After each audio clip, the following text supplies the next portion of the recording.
So of all the people with type 1 diabetes, I'm guessing that probably less than 10% are genuinely invested in finding out more about what's going on in the research realm of type 1 diabetes.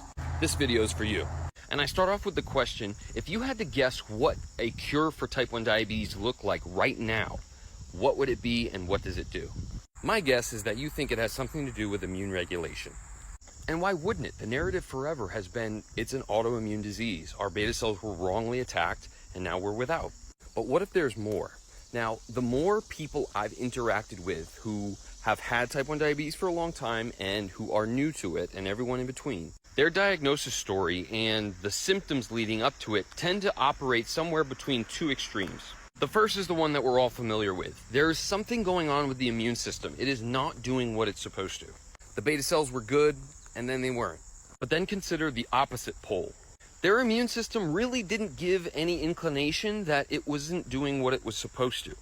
The immune system wasn't off center like it was for the others, and so it requires you to entertain the thought that maybe there was something wrong with the beta cells. Like, the beta cells were not doing what they were supposed to, and as a corrective measure, the immune system had to take them out to salvage the rest of the system.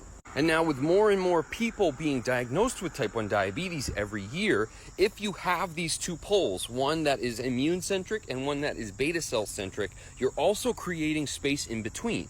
And so now every person with type 1 diabetes has to ask themselves, was my immune system misguided in some way? Was it really misidentifying my beta cells as a threat? And to what degree were my beta cells acting improperly in a way that actually needed attention from the immune system? And to be perfectly honest, I think for just about everyone, this is not a one or the other situation. It's a combination of both. A poorly trained and underdeveloped immune system going up against beta cells that don't have the proper nutrition and raw materials to sustain themselves, aka beta cells that can barely keep their head above water, and an immune system that's all too ready to take care of anything that looks like a problem, regardless of how critical it is for human life.